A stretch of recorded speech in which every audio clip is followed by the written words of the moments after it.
Sesungguhnya harta, dinar, dirham, uang di mana-mana selalu bikin hebat orang yang memilikinya.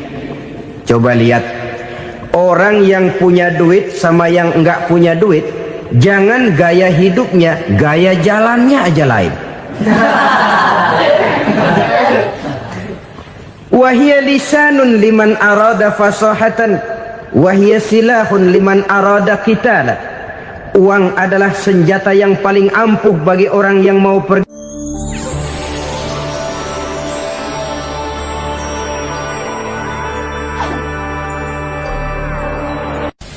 Bapak-bapak, ibu-ibu, saudara-saudara kaum muslimin rahimakumullah. Murai di dahan dan koko ayam di kandang, dunia ini penuh dengan berbagai macam kesibukan. Sejak dari petani yang turun ke ladang, pedagang yang berangkat ke pasar, pelajar yang menuju sekolah, sampai kepada pegawai yang berangkat ke kantor, seluruhnya tidak lain untuk mencari sesuatu yang bernama bahagia. Setiap orang menginginkan kebahagiaan, dan tidak seorang pun menginginkan kesengsaraan dalam kehidupan ini. Namun nyatanya tidak setiap orang yang ingin bahagia mengetahui jalan yang harus ditempuhnya untuk sampai kepada kebahagiaan itu. Maka pada kesempatan pertemuan kali ini, saya ingin menyampaikan sebuah hadis dari junjungan kita baginda Nabi besar Muhammad sallallahu alaihi wasallam yang termuat dalam kitab Mukhtarul Ahadits An-Nabawiyah, di mana beliau bersabda, arba'un min sa'adatil mar'i. Ada 4 perkara yang merupakan tanda dari orang bahagia. Saya mau tanya, di antara saudara-saudara yang hadir di sini, apa ada yang kepengen jadi orang sengsara? Ya. Seluruhnya tentu ingin mendapatkan kebahagiaan. Maka menurut resep dari Nabi kita, tanda orang bahagia itu 4. Jadi kalau saudara ingin bahagia, harus mempunyai 4 perkara ini. Yang pertama, orang bahagia itu kata Nabi, darun wasi'un. Punya rumah biar bagus asal gede. Enak ngaturnya. Daripada sudah punya rumah kecil, adanya di pinggir kali, gubuk, kalau hujan bocor, miring lagi, kiamat. Loh, kalau gitu Islam materialis dong. Hadis ini boleh diartikan dengan makna hakiki, arti yang sebenarnya. Boleh diartikan dengan makna majazi, arti kiasan. Kalau dia diartikan dengan arti kias, maka yang dimaksud darun wasi'un ay qalbun wasi'un. Rumah yang luas tidak lain daripada hati yang lapang. Karena di situ kunci kebahagiaan yang sebenarnya. Walaupun kita cuma tinggal di petak berukuran 2 kali 3 meter, kalau hati kita luas-luas rasanya rumah itu. Tapi biar rumah kita halamannya saja puluhan ribu hektar, ada kolam renangnya, kamar tidurnya tidak lagi terhitung. Kalau hati yang menempati rumah itu sempit, maka akan terasa sempit jugalah rumah itu. Tempat bergantungnya tidak lain adalah hati. Marilah kita mencoba melihat berbagai pandangan orang tentang bahagia ini. Ada orang menyangka bahwa bahagia itu kalau dia mendapatkan harta yang sebanyak-banyaknya. Siapa yang banyak harta, dialah raja. Apa yang dia mau, seluruhnya bisa dibeli. Keamanannya, dia bisa menyewa petugas. Seluruh fasilitas untuk menyenangkan kehidupannya bisa dibeli. Pendeknya, hartalah segala-galanya dalam kehidupan. Sampai ada pepatah mengatakan, innad darahima fil amakini kulliha taksur rijala mahabatan wa jalala. Sesungguhnya harta, dinar, dirham, uang di mana-mana selalu bikin hebat orang yang memilikinya. Coba lihat, orang yang punya duit sama yang enggak punya duit, Jangan gaya hidupnya, gaya jalannya aja lain. Wahia lisanun liman arada fasahatan, wahia silahun liman arada qitala. Uang adalah senjata yang paling ampuh bagi orang yang mau pergi perang, dan lidah yang paling fasih bagi orang yang mau bicara. Kalau bicara dengan lidah macet, cobalah bicara dengan harta, lancar. Sampai ada pepatah demikian, segalanya bisa diatur dengan harta. Maka di kalangan orang yang berpandangan semacam itu, seluruh kegiatan hidupnya hanya terfokus kepada bagaimana mengumpulkan harta yang sebanyak-banyaknya. Tidak peduli halal haram, tidak kenal sore pagi siang dan malam, tidak sempat sujud, jauh dari agama, jauh dari kehidupan yang bersifat ruhaniyah, jauh dari Allah dan sebagainya. Sampai dalam Al-Quran dikelompokkan dalam kelompok yang dinamakan lumazah. Allazi jama'a malahu wa 'addadah yahsabu anna malahu akhlada. Mereka mengumpul-ngumpulkan harta sebanyak-banyaknya dan menyangka bahwa harta yang banyak itu dapat mengekalkan hidupnya, mengekalkan kekayaannya, mengekalkan kebahagiaannya.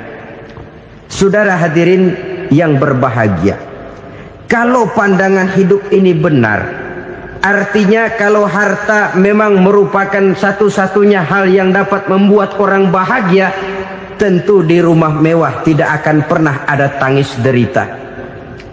Tentu di satu tempat di mana fasilitas hidup serba menunjang tidak ada yang namanya penderitaan. Tapi suka dan duka, sedih dan gembira, senyum dan tawa adalah milik setiap orang, baik dia punya harta maupun dia tidak punya harta. Nyatalah bahwa harta semata-mata bukan merupakan jaminan bahwa orang akan bahagia, walaupun tanpa harta orang sulit untuk bahagia. Saya mau cerita, ada orang super kaya, namanya Aristotle Onesimus, raja tanker Yunani. Dia punya kapal tanker saja konon sampai 11 banyaknya. Punya perusahaan penerbangan yang disebut Olympic Airlines. Punya hotel di berbagai kota besar di dunia ini, sejak dari New York, London, Paris, Rome dan sebagainya. Bahkan punya pulau yang dia namakan Pulau Scorpio. Ini kan namanya sudah kaya nggak tanggung-tanggung, punya pulau. Nah, dia punya 2 orang anak, yang satu laki-laki namanya Alexander, yang satu perempuan namanya Maria Onesimus. Seluruh harapannya tertumpah kepada anak lakinya Alexander ini, yang akan meneruskan usahanya, meneruskan kekayaannya, meneruskan dinastinya. Apa yang terjadi? Ternyata anak yang dia harapkan yang bernama Alexander ini mati muda dalam kecelakaan pada waktu dia olahraga. Apa olahraganya? Namanya olahraga anak orang kaya, golongan jet set. Olahraganya olahraga pesawat terbang. Jatuh, ya nggak kapungut, habis mati. Tinggal satu anak perempuannya, Maria Onesimus. Tapi anak perempuan ini juga malah urakan. Terakhir dia pacaran, bahkan kemudian kawin sama orang Rusia. Rupanya Aristotle Onesimus ini broken. Kekayaannya yang berlimpah ruah, perusahaannya yang begitu banyak, siapa yang akan meneruskan? Siapa yang akan menggantikan? Sampai kemudian dia mengurung diri di Pulau Scorpio dan mati di sana secara mengenaskan. Seorang multi-jutawan, seorang yang super kaya, mati menyendiri di pulau sepi. Ibarat kata pepatah, anak ayam mati di lumbung. Bukan kekurangan makanan, keurugan makanan. Begitu kehidupan Aristotle Onesimus. Dan banyak orang-orang yang sudah demikian kaya sampai dibingungkan oleh kekayaannya sendiri. Telusurilah kehidupan David Rockefeller misalnya, Henry Ford misalnya, Adnan Khashoggi misalnya. multi jutawan yang kadang-kadang dibuat keder oleh kekayaannya sendiri. Pantas ketika Imam Ali ditawarkan orang, "Ya Ali, kalau kepadamu disuruh pilih ilmu atau harta, kau pilih mana?" Ya jelas pilih ilmu dong. Kenapa? Pertama, ilmu kalau kita berikan kepada orang lain tambah. Tapi harta kalau kita berikan kepada orang lain kurang. Saudara punya uang 10.000, dibagi orang 5.000, jelas uang saudara berkurang. Tapi saudara punya ilmu diberikan kepada orang lain bisa, saudara pun makin mantap. Tidak lantas jadi bodoh karena ngajarin orang. Saudara bisa Fatihah lalu mengajarkan orang Fatihah. Orang bisa, saudara pun makin hafal. Tidak lantas setelah diajarin orang ilmunya hilang. Begitu datang dia minta orang, "Tolong ajarin saya Fatihah." Udah habis, nggak ada.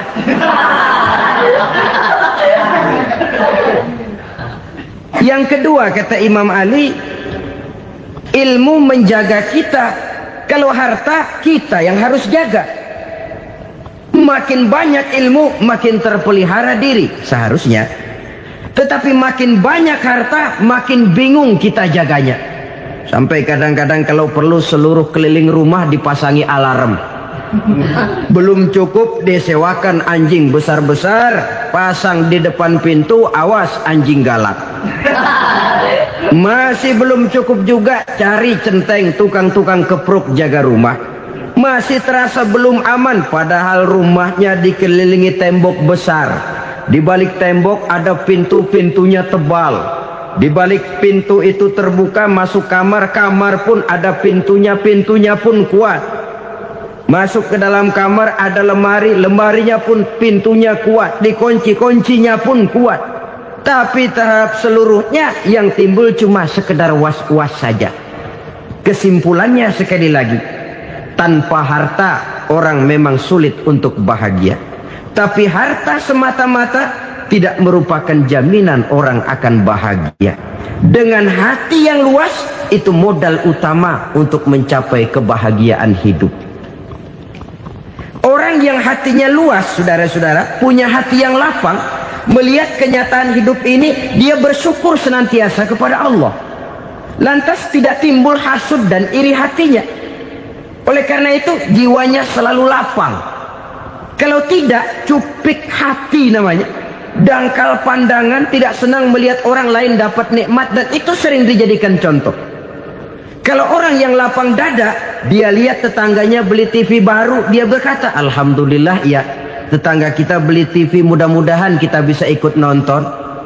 Lapang dadanya. Tapi orang yang sempit hati, lihat tetangga beli televisi, meriang. Enggak dia apa-apain, meriang.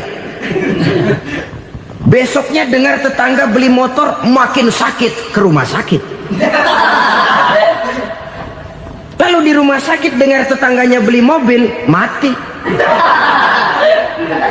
Disiksa oleh perasaannya sendiri. Orang kalau hati sudah sempit dalam hidup, kemanapun dia pergi, sempit rasanya medan kehidupannya. Kemudian kita melihat juga ada orang yang menilai bahwa bahagia itu katanya kalau punya kedudukan yang tinggi, pangkat yang agung, wibawa yang besar. Mungkin betul, tapi mungkin juga tidak. Bergantung kepada hati orang yang punya pangkat itu. Sama dengan harta tadi. Harta akan membawa bahagia kalau dia jatuh ke tangan orang yang berhati lapang. Tapi harta akan jadi bencana kalau jatuh ke tangan hati orang yang sempit. Pangkat akan membawa bahaya kalau jatuh di tangan hati orang yang sempit. Lebih dari itu, kenyataan mengajarkan kepada kita bahwa ternyata pangkat dan jabatan tidak selamanya memberikan kebahagiaan dalam kehidupan. Bahkan resikonya kelewat besar. Beberapa bukti kita bisa ambil dari para pemimpin dunia yang menjadi korban lantaran pangkat dan jabatan yang disandangnya. Saudara ingat Presiden Abraham Lincoln dan John Kennedy dari Amerika? Dibunuh orang. Park Chung-hee dari Korea Selatan Ziaur Rahman dari Bangladesh, Anwar Sadat dari Mesir, terakhir Indira Gandhi dari India, menjadi korban dari pangkat dan jabatan yang disandangnya dari orang-orang yang tidak senang dia memegang jabatan itu. Dia akan mudah mengundang bencana, sehingga pantas kalau seorang presiden terkemuka Amerika, Harry Truman namanya, dia mengatakan jabatan presiden itu, kata dia, seperti orang nunggang macan, naik macan, harus kita taiki, kalau enggak dia bakal nerekam kita, ngeri katanya. Adapun orang yang hatinya lapang, kalau dia menerima pangkat dan jabatan, dianggapnya itu satu kesempatan untuk berbuat baik. Tapi orang yang berhati sempit, menerima pangkat dan jabatan, bukan kadang-kadang menerima, malah berusaha setengah mati mencapai dengan segala cara. Kalau perlu jilat atas, jilat atas. Jadi golongan sumuhun dawu. Jadi kelompok kulon nuwun, yes sir, yang kerjanya cuma oke bos. Kalau perlu jilat atas, jilat atas. Kalau perlu injak yang bawah, injak yang bawah. Perlu sikut kiri kanan, sikut kiri kanan. Yang penting pangkat dapat, jabatan dapat. Orang yang semacam ini, kalau sudah mempunyai pangkat dan jabatan, biasanya dia tidak menganggap itu sebagai amanah, tidak menganggap sebagai kesempatan berbuat baik, tapi malah kesempatan untuk memperturutkan hawa nafsunya yang dilatar belakangi oleh kesempitan hatinya tadi.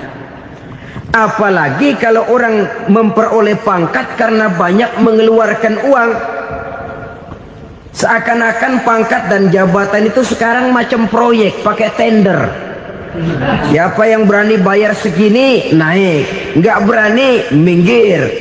Padahal logikanya, kalau orang mencapai satu jabatan karena banyak mengeluarkan uang, hampir bisa dipastikan bahwa setelah jabatan itu dia pegang, langkah pertama yang akan dilakukannya ialah berusaha bagaimana uang yang dia keluarkan supaya kembali. Ya paling kurang pulang modal dulu dong. Soal mikirin rakyat soal nanti, tapi ini modal harus pulang. Itu celakanya kalau orang memperoleh pangkat dan jabatan cuma karena banyak mengeluarkan uang. Jarang orang yang mempunyai keyakinan dan pandangan bahwa pangkat dan jabatan merupakan amanah. Jadi sekali lagi, pangkat dan jabatan mungkin saja membawa kebahagiaan kalau jatuh ke tangan orang yang berhati lapang. Tapi bisa jadi bencana kalau dia jatuh ke tangan orang yang mempunyai hati yang sempit. Dan lagi-lagi stresnya hati yang lapang. Lalu sebagian orang, saudara, ada yang berpandangan katanya bahagia itu kalau jadi orang terkenal, mempunyai popularitas, menjadi idola di kalangan remaja, di kalangan orang tua, di segala lapisan masyarakat. Padahal makin populer orang, makin terikat dia. Ya kalau macam kita ini kan nggak punya nama, nggak populer, tengah malam buta mau nongkrong di warung Tegal aman. Tapi pangkat, jabatan, kedudukan, popularitas menyebabkan kita diikat dengan berbagai macam peraturan. Cuma mandi sama ke WC saja yang nggak dikawal.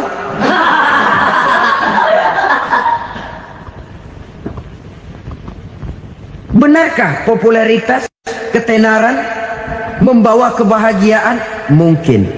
Ya, tapi mungkin juga tidak. Kenapa? Banyak orang-orang populer yang mengakhiri hidupnya secara tragis. Kita ambil beberapa nama. Di Amerika tahun 60-an ada bintang seksi paling terkenal yang dijuluki seks bom. Bom seks. Sampai sekarang jadi legenda, namanya Marilyn Monroe. Singkatan doublenya itu inisialnya MM, Marilyn Monroe.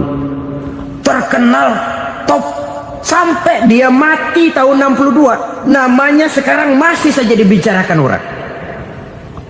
Kenapa dia bunuh diri? Tidak punya hartakah dia? Banyak.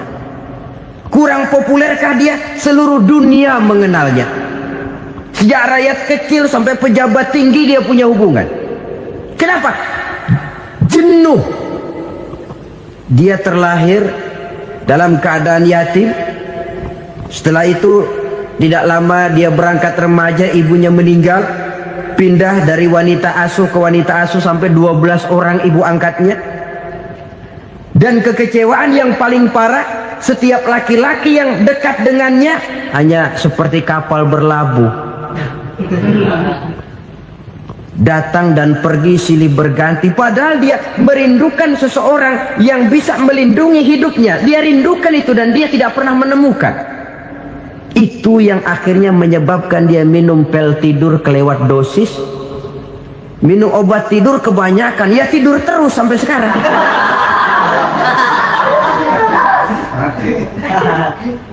Dia mengakui, saya telah memiliki ketenaran, tapi saya tidak pernah hidup dalam ketenaran itu. Saya pandai main sandiwara, tapi saya ingin hidup dalam alam yang real sebagaimana umumnya orang. Itu yang dia rindukan. Menyusul jejak yang namanya Marilyn Monroe ini, Billie Holiday, saudara kenal tentu. Di rumah sakit dirawat. Dia juga minum obat overdosis, mati lagi. Jimi Hendrix minum obat tidur overdosis kelewat batas, mati lagi. Lalu yang menghanyutkan diri di danau, Janis Joplin dan Brian Jones. Ini orang-orang populer, orang-orang terkemuka yang mengakhiri hidup secara tragis. Bukan karena tidak terkenal, mungkin karena sudah saking terkenalnya. Contoh paling belakangan, Bruce Lee. Wah, ini tukang-tukang kepruk tentu kenal siapa dia. Sampai sekarang pun tabir kematiannya masih merupakan misteri. Dan yang masih hidup juga menunjukkan gejala yang aneh.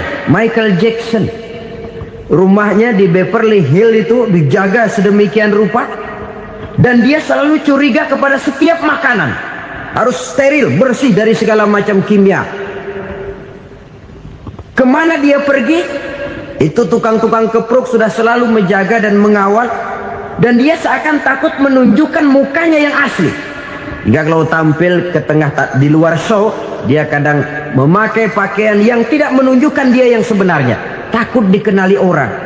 Ternyata popularitas sering jadi momok yang meracuni kehidupan manusia.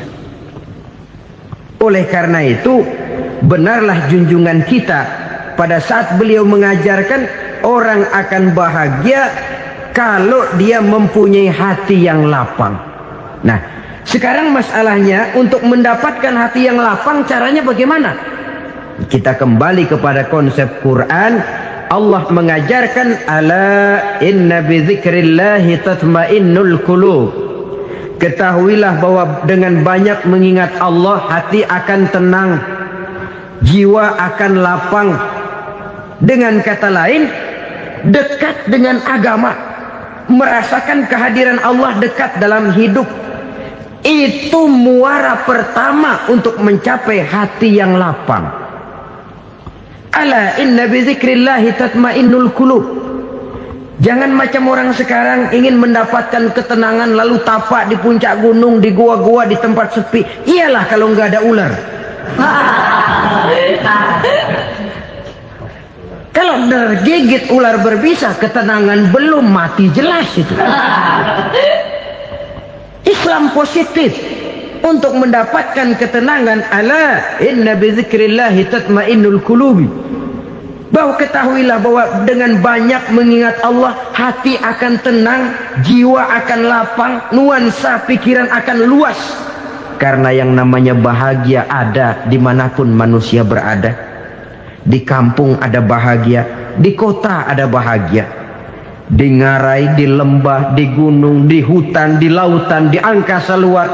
Dimanapun bahagia itu ada kalau kita bermodalkan hati yang lapang ini. Dan hati akan lapang kalau kita dekat dengan agama. Dekat dengan harta buat sementara hati mungkin tenang, tapi ketenangan yang relatif dan temporer. Apalagi orang tiap kali tambah harta, tiap kali tambah rencana. Itu wajar. Mungkin sebelumnya saudara berpikir, kalau punya duit 5.000 enak nih. Begitu punya duit 5.000, aduh sayang kalau 10.000 aja. Tiap kali tambah harta, tiap kali lain rencana. Makin banyak rencana, makin menjauhkan kita dari yang namanya ketenangan. Padahal ketenangan merupakan unsur utama untuk mencapai bahagia. Dan ketenangan itu bermuara dalam hati manusia. Tengoklah kehidupan ini. Orang yang banyak harta dengan orang miskin, berbedakah rasa sakit yang mereka tanggungkan? Rasanya tidak. Walaupun si kaya tidur di kasur empuk berselimutkan sutra mahal, sementara si miskin meringkuk di balai bambu yang keras dan kasar. Apabila maut datang, dia juga tidak pernah pilih bulu. Maut datang menjemput si kaya di singgasana keemasannya, dikelilingi oleh para pengasuh, dayang dan inang serta para pengawal. Dan maut pun datang menjemput si miskin papa, sehingga ia tergelepar di tepian jalan. Kedua-duanya bernama mati. Kalau nyata bahwa sakit yang ditanggung si kaya tidak beda dengan sakit yang ditanggung si miskin, bukan harta semata yang membuat orang bahagia. Hati yang tenang, jiwa yang lapang penuh kedamaian, karena banyak berzikir dan mengingat Allah, itu merupakan modal utama untuk mencapai sesuatu yang bernama bahagia.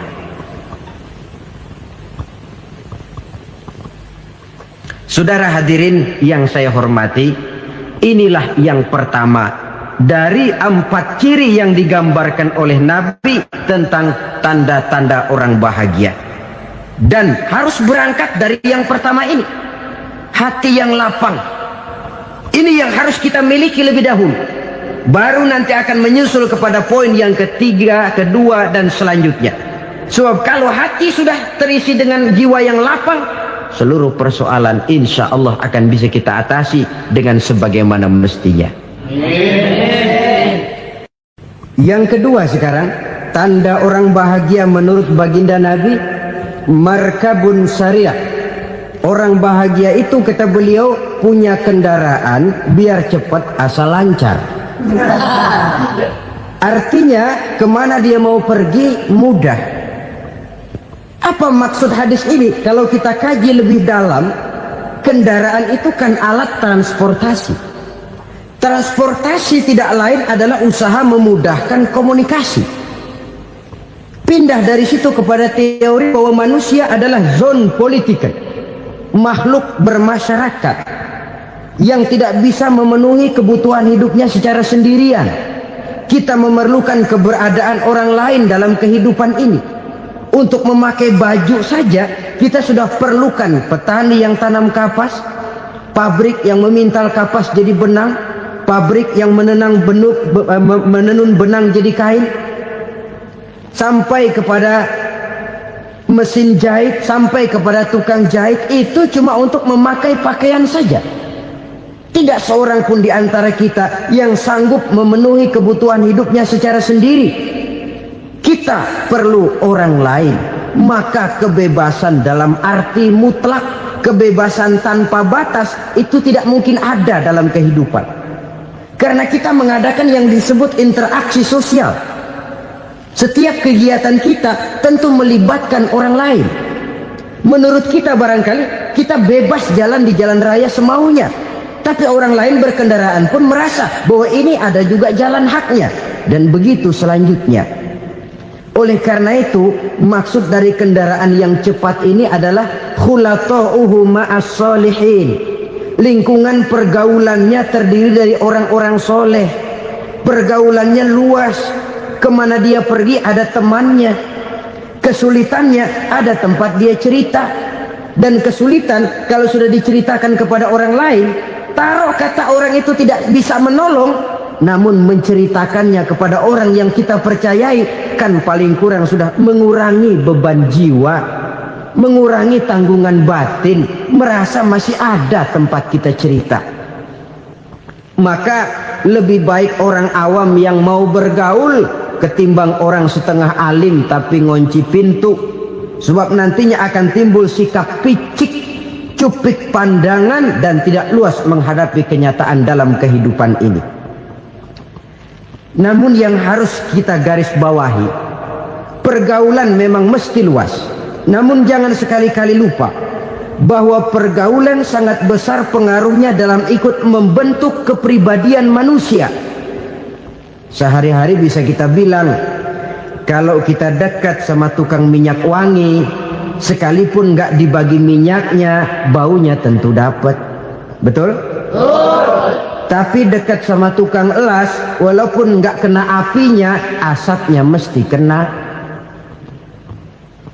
Kalau Syauqi mengatakan lebih jelas lagi, man asyaral asrafa asa musyarrafan wa muasyiral anzali ghairu musyarrafin.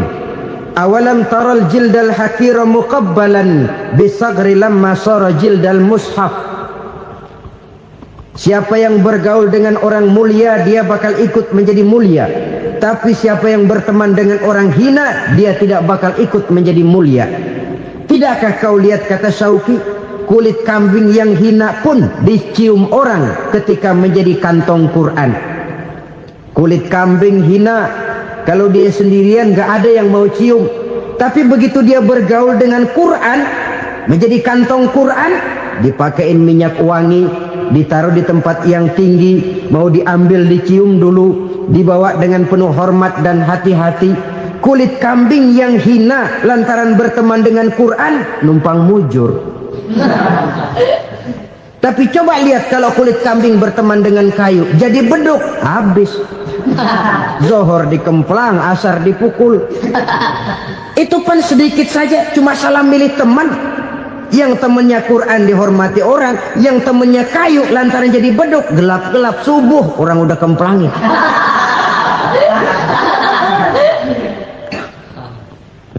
Maka terutama kepada adik-adik remaja yang masih mencari identitas diri, yang ibarat kaset masih kaset kosong, mudah diisi oleh apapun, pandai-pandailah memilih teman dalam bergaul. Karena banyak orang yang tadinya baik-baik, ketika terseret dalam pergaulan dengan orang yang tidak baik, kebaikannya menjadi lentur dan luntur. Tapi berapa banyak bajingan-bajingan tengik, orang-orang yang berlumur noda dan dosa, tiap hari melakukan maksiat, namun bergaul dengan orang yang baik-baik, pada akhirnya sedikit demi sedikit beringsut dan berangsur dia terbiasa mengikuti kebaikan-kebaikan. Saya tekankan ini kepada remaja karena mereka masih mencari identitas diri. Apa yang mereka lihat mereka mau, apa yang mereka dengar mereka ingin tahu. Coba lihat kehidupan remaja. Pulang nonton film Rambo, pengen jadi Rambo, gagah, maunya belekai melulu. Pulang nonton film Superman, pengen bisa terbang. Pulang nonton India, nyanyi melulu. Wajar, mereka masih mencari identitas diri. Saya ini sebenarnya siapa? Lingkungan, pergaulan akan membentuk itu. Karena itu pandai-pandailah bergaul, karena ia sangat besar pengaruhnya dalam ikut membentuk kepribadian manusia. Apalagi sifat yang jelek lebih cepat menularnya ketimbang sifat yang baik. Sifat yang baik, watak yang soleh itu lambat sekali untuk menular. Tapi yang tidak baik, kan prosesnya mah kalau remaja biasanya mula-mula dengar.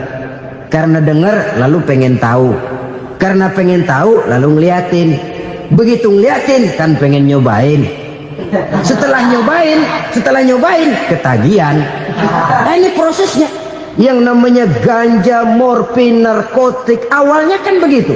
Mula-mula dengar, katanya kalau sudah fly to the sky, sudah melayang ke langit, katanya disitulah puncak kebahagiaan. Mulanya cuma dengar.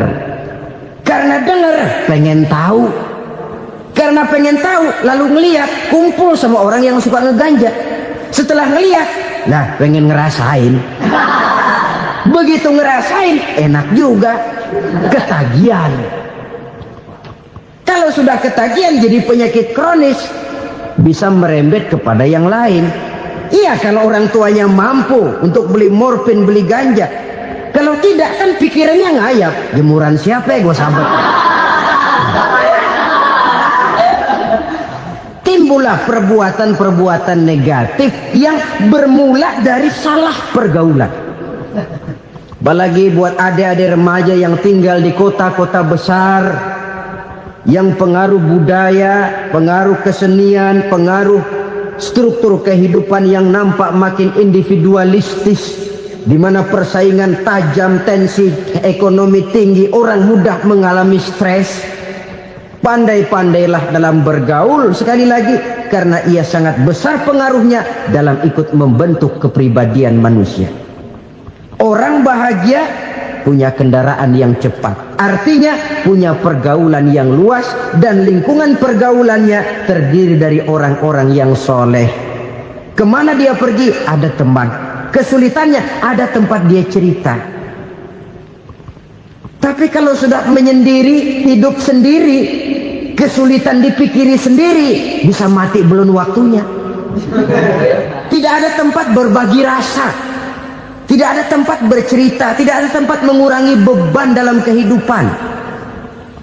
Pantas betul kalau Islam sangat menggalakkan dan menganjurkan orang kalau sudah sampai waktunya itu untuk melangsungkan nikah. Kata Nabi, ya ma'syarus syabab man istata'a minkumul ba'at falyatazawwaj. Hai para pemuda, kalau sudah mampu memberi nafkah, kawinlah, nikahlah kamu. Kenapa? Sudah ada teman hidup, tempat berbagi rasa. Kesulitan kalau ada tempat cerita akan lebih ringan ketimbang kita telan sendiri, walaupun bobot kesulitannya sama beratnya. Saudara-saudara kaum muslimin rahimakumullah, inilah ciri yang kedua, punya kendaraan biar cepat asal lancar. Kemana kita mau pergi gampang.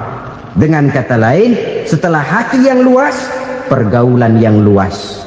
Dua. Yang ketiga sekarang, tanda orang bahagia itu menurut Nabi, misbahun mudhi'un, punya lampu yang terang. Oh, itu enggak problem. Sekarang sudah zamannya listrik masuk desa, Pak. Lampu sudah terang semua. Betul, kalau itu yang dimaksud. Tapi tidak cuma itu. Karena lampu yang dimaksud di sini, lampu yang akan menerangi seluruh perjalanan hidup.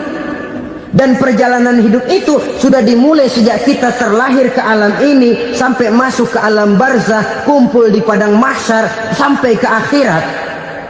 Lampu yang menerangi itu yang diperlukan. Kalau lampu, katakanlah yang paling top sekarang kan lampu jenis Mercury. Taruhlah itu di rumah kita, dia cuma menerangi rumah kita, menerangi hati pun tidak sanggup. Bila kita masuk ke alam barzakh, alam kubur, sanggupkah si Mercury yang begitu terang menerangi alam barzakh kita? Tidak sanggup lagi. Sanggupkah lampu yang ratusan watt, bahkan puluhan ribu watt menerangi kehidupan di padang mahsyar? Tidak akan sanggup lagi. Kalau demikian, yang dimaksud lampu yang terang di sini apa? Tidak lain amal soleh, kebajikan yang kita lakukan dalam hidup. Itu yang akan jadi lampu penerang. Di dunia nama kita akan terang. Jasad kita boleh hancur terkubur tanah, tapi nama kita akan dikenang orang. Begitulah kalau orang meninggalkan kebajikan dalam hidup seperti sekarang. Ribuan orang tiap saat berziarah ke kubur Imam Syafi'i, ke kubur Imam Malik, ke kubur Imam Ghazali, ke kubur orang yang baik-baik, orang yang soleh-soleh. Kebajikannya yang ditinggalkan, yang mengukir namanya dengan tinta emas. Sehingga saudara sudah terbaring di alam kubur, orang lewat, Allah ini kuburannya Fulan bin Fulan, dulu ini kebaikannya Masya Allah, saya ikut merasakan. Mari kita mampir sebentar, kita Fatihah, mohon disampaikan Allah pahalanya kepada almarhum. Al-Fatihah. Itu kalau orang baik-baik. Lalu saudara tanya, Pak, orang mati dikirimin Fatihah apa nyampe pahalanya? Saya jawab, kalau saudara nggak percaya, mati dulu dah. Nanti saya Fatihain, tungguin di sana. Umpama nggak sampai, balik lagi kemari. Sekarang ini kan maunya otak-otakan saja. Kalau nggak masuk otak, nggak percaya. Padahal alam gaib itu nggak bisa diotak-otakin. Sama saja dengan saudara pernah dengar cerita kapal tanpa emas tenggelam kan? Pernah nggak? Di mana? Ya, di laut Masalembo.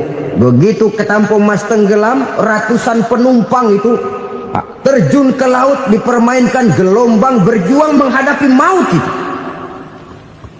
Orang lagi timbul tenggelam di lautan, dihantam ombak, kita tengokin pakai helikopter. Pak, lagi timbul tenggelam ya? Iya, tolongin. Jangan khawatir Pak nih, saya kirim intan Pak, harganya 10 juta. Kira-kira orang yang timbul tenggelam di laut seneng nggak? Tidak. Kan mahal toh intan 10 juta. Kenapa dia nggak senang? Karena intan 10 juta dalam kondisi seperti itu tidak sanggup menyelamatkan dia. Dia akan girang kalau dikirimin ban mobil bekas, dikirimin papan terentang atau bambu. Intan yang 10 juta dia nggak girang, ban mobil bekas yang 1000 perak tuh pegang, itu yang dia girang betul. Inilah sebabnya Nabi berkata, mal mayyitu fi qabrihi illa kal ghariqil mutaghawwis. Orang yang meninggal di alam kuburnya seperti orang timbul tenggelam di lautan. Yantaziru da'watan min ahli, menunggu doa dari keluarganya yang masih hidup. Duh, bapak saya sudah meninggal, saya sayang benar sama dia. Kirimin kulkas ke kuburannya Itu sama saja dengan tadi orang tenggelam di lautan dikirimi intan yang harganya 10 juta, tidak sampai. Begitulah kalau kebajikan yang kita tinggalkan dalam hidup, sudah mati pun kubur kita masih diziarahi orang. Tapi kalau jahat yang kita tinggalkan, boro-boro lah orang mau doa lewat dekat kuburan kita juga serem. Tuh bajingan no, dulu mati dipendem di situ tuh. Jangan lewat situ, ntar kesurupan, jangan. Lewat saja orang ngeri. Konon lagi membacakan Fatihah dan mengirimkan doa. Hidup pada hakikatnya adalah kesempatan untuk berbuat baik. Maka sekali kesempatan itu diberikan, manfaatkan dengan sebaiknya. Sebab kesempatan kedua tidak akan pernah ada. Kesempatan berbuat baik di sini, di akhirat sudah pembalasan namanya. Sekali kesempatan itu dicabut, dia tidak akan pernah dikembalikan lagi. Kata Iqbal, hidup tidak mundur ke belakang, Bung. Berhenti diinjak orang, mundur hancur. Tidak ada kata mundur dalam hidup ini. Berhenti diinjak orang, mundur kecebur.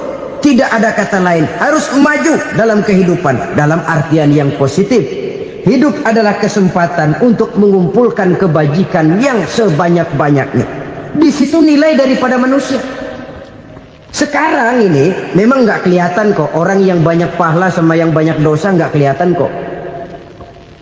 Barangkali kalau habis bikin dosa palanya pada benjol, mungkin orang takut sama dosa.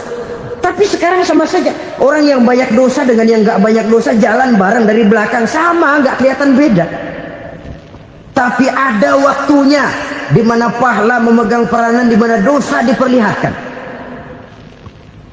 Sama saja kalau kita bawa mobil siang, lampu kan nggak begitu berfungsi. Apa lalu bilang, alah ini lampu berat-beratin, copot-copotin aja dah. Tidak perlu begitu. Kenapa? Pada satu saat malam senja akan datang. Bila matahari terbenam, senja pun datang, gelap mulai merayap, disitulah baru terasa perlunya lampu. Pahala begitu. Sekarang orang yang nggak ada pahalanya nggak kelihatan dalam kehidupan. Tapi pada satu saat senja kehidupan akan datang. Ajal merenggut nyawa, malam merayap, dan hidup mulai diliputi kegelapan di alam barzakh.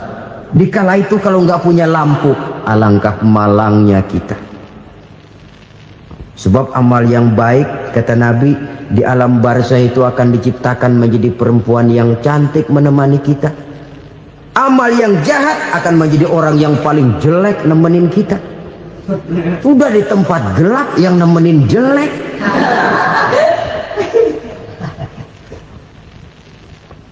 Kaum muslimin rahimakumullah. Kalau demikian masalahnya, tergantunglah kita pandai memanfaatkan waktu. Al-waktu kasayf, waktu itu cepat sekali. Yang namanya waktu itu tahu-tahu. Tahu-tahu udah tahun 87. Tahu-tahu udah begitu. Tahu-tahu yang kemarin anak-anak sekarang udah pada punya anak. Tahu-tahu saja itu. Begitu cepat waktu berlalu. Kalau tidaklah pandai kita memanfaatkannya, akan rugi kita. Nabi bersabda, "Man kana yaumuhu khairun min amsihi fahuwa rabih." Barang siapa yang hari ini lebih baik daripada hari kemarin, itu orang untung.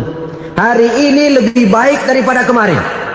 Bulan ini lebih baik dari bulan kemarin. Tahun ini lebih baik dari tahun kemarin. Itu orang yang beruntung. Tahun kemarin sembayangnya maghrib doang, sekarang udah tambah isya. Tahun kemarin cuman Idul Fitri aja ngancem bener, sekarang udah tambah Jumat, lalu tambah lagi maghrib, tambah lagi isya, dan selanjutnya. Hari ini lebih baik daripada kemarin, itu orang yang beruntung. Wa man kana yaumuhu mislu amsihi fahuwa khasir. Lalu barang siapa yang hari ini sama saja dengan hari kemarin, itu orang rugi. Hari ini sama dengan kemarin, rugi itu. Bulan ini begitu, bulan kemarin begitu, tahun ini begitu, tahun lalu juga begitu. Rugi itu orang. Rugi apa? Rugi umur. Umur tambah, amalan gak pernah tambah. Dan saya pikir lebih merupakan azab ketimbang nikmat kalau orang dikasih panjang umur cuma untuk numpuk dosa. Mending mana? Panjang umur banyak dosa sama pendek umur dikit dosa? Mending mana? Mending mana? Ya, paling mending tentu panjang umur banyak pahala. Tapi kalau tidak, sekali lagi, lebih merupakan azab ketimbang nikmat kalau orang diberikan panjang umur tapi cuma untuk sekedar menumpuk dosa. Kehilangan kesadaran bahwa dunia bukan terminal akhir dari satu perjalanan. Dia cuma halte di mana kita berhenti sebentar untuk menuju kepada terminal yang hakiki. Saudara-saudara kaum muslimin rahimakumullah. Inilah lampu yang akan menerangi kehidupan. Amal yang kita lakukan di dalam kehidupan. Jadi yang dimaksud dengan lampu yang terang, kebajikan yang kita kerjakan dalam hidup. Nah, setiap orang di awal tadi saya bilang ingin bahagia. Bahagia itu kan hakikatnya kumpulan senang dan selamat. Senang, selamat. Apa bedanya? Senang tapi tidak selamat, nggak bahagia. Selamat tapi nggak senang, nggak bahagia orang. Contoh, kalau orang korupsi, duitnya banyak, senang dia, tapi keselamatannya. Ada tentara baris di samping rumahnya udah bingung, padahal tentara latihan. Tentara cuma latihan, dia bingung. Senang, tapi karena keselamatannya tidak terjamin, dia tidak bahagia. Sebaliknya pegawai negeri jujur benar, cuma segaji-gajinya, selamat nggak korupsi, tapi melarat, ya nggak bahagia juga, kurang senang. Kesenangan dan keselamatan untuk dunia saja, ya sekali lagi, kalau cuma sekedar untuk dunia saja, bisa dibeli pakai uang. Bisa dibeli pakai uang. Saudara ingin selamat, bisa dibeli pakai uang. Saudara ingin senang, bisa dibeli dengan uang. Tapi setelah mati, masuk ke alam barzah, habis kekuasaan uang. Nggak bisa lagi beli keselamatan pakai uang. Tidak mungkin lagi membeli kesenangan dengan uang. Di situ pahala yang megang peranan. Makin banyak pahala, makin banyak saham untuk membeli kesenangan dan keselamatan, untuk memperoleh yang namanya bahagia. Dan jangan lupa loh, di alam barzah kita nggak sebentar, menunggu datangnya kiamat. Loh iya, kalau kita begitu dikuburin terus kiamat datang, untung. Tapi kalau masih harus 1000, 2000, puluhan ribu tahun yang akan datang, dalam satu penantian yang begitu lama, tanpa saham untuk memperoleh kebahagiaan. Satu kemalangan yang tidak ada pernah putus-putusnya. Janganlah tergelincir oleh kebahagiaan sebentar yang menipu dengan mengorbankan kebahagiaan hakiki yang berjangka panjang. Apa artinya senyum sejenak kalau harus ditebus dengan tangis seumur hidup? Biarlah kita minum jamu, pahit memang, getir memang, tapi kan besok badan sehat. Daripada sekarang minum sirup, manis memang, enak memang, tapi bibir pada jontor besok. Sirawan, batuk, nggak karu-karuan. Banyak orang tertipu oleh kesenangan yang sebentar. Padahal laisa kullu ma yalma'u zahaban. Belum tentu semua yang berkilat itu emas. Belum tentu semua yang gemerlap itu intan. Karena itu, marilah manfaatkan kesempatan yang diberikan Allah ini untuk mengumpulkan kebajikan yang sebanyak-banyaknya. Yang terakhir sekarang, yang keempat, tanda orang bahagia kata Nabi. Zaujatun salihah. Orang bahagia itu tanda yang keempat kata Nabi, punya istri biar cakep asal taat. Sudah surga itu sudah. Cakep taat. Istri kayak gitu, kalau belum mati jangan dikuburin dulu itu. Sudah cakep taat lagi. Tapi kadang-kadang enggak, udah jelek ngadat melulu. Apa yang mau dipilih? Sebab itu Quran mengatakan istri pakaian untuk suami, suami pakaian untuk istri. Kenapa suami istri diibaratkan pakaian? Alangkah tingginya gaya bahasa Quran ini. Suami istri teman hidup, hidup perjalanan panjang. Sejak kita dalam rahim sudah ada hidup kan di sini. Sampai ke alam dunia, masuk ke alam barzah, kumpul di padang mahsyar, sampai menuju akhirat, itu perjalanan hidup. Carilah istri atau suami teman hidup yang membawa manfaat tidak hanya kehidupan di dunia ini, sampai di alam barzah, sampai di padang mahsyar. Suaminya mungkin meninggal lebih dulu atau istrinya mungkin meninggal lebih dulu, tapi suami atau istri yang masih hidup berbuat kebajikan. Suami saya meninggal, ada hartanya, saya sedekahkan, niat pahala untuk almarhum suami saya. Ini teman hidup. Tidak dibatasi dan tidak bisa dipisahkan oleh maut sekalipun. Zohirnya mungkin pisah, badannya mungkin pisah, tapi hatinya, jiwanya, kebersamaannya dalam menghadapi kehidupan. Karena itu, saudara-saudara, bahasa Quran indah. Suami istri diibaratkan seperti pakaian. Apa fungsi pakaian? Pertama, pakaian jadi kebanggaan. Artinya suami harus menjadi kebanggaan istri, istri harus jadi kebanggaan suami. Yang kedua, pakaian itu kan fungsinya menutup aurat.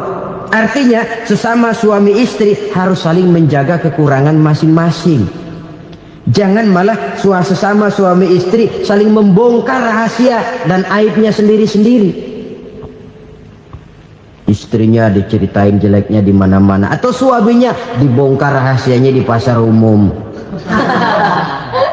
Itu sudah tidak lagi berfungsi sebagai pakaian. Kenapa semua ini diperlukan? Karena kita menyadari bangsa yang baik terdiri dari masyarakat yang baik. Masyarakat yang baik merupakan susunan dari warga yang baik.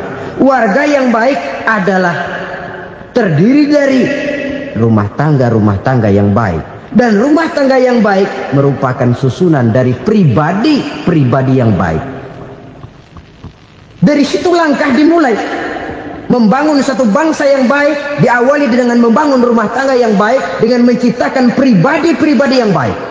Sehingga dari sini diharapkan berkembanglah nilai-nilai kebaikan. Orang akan bahagia mempunyai istri yang soleh. Kenapa? Tidak ada seorang suami bisa sukses jadi apapun dia, apapun profesinya, dokterkah, kiaikah, mubalikah, petanikah, pengusahakah, pejabat tinggikah, tidak ada seorang suami yang bisa sukses tanpa peran serta istrinya. Walaupun memang peranan itu tidak begitu kelihatan, tapi sangat menentukan. Karena itu, saudara hadirin yang saya hormati, Islam sangat menghargai kaum wanita, memberikan kedudukan yang tinggi sepanjang tidak mematikan kodrat kewanitaannya.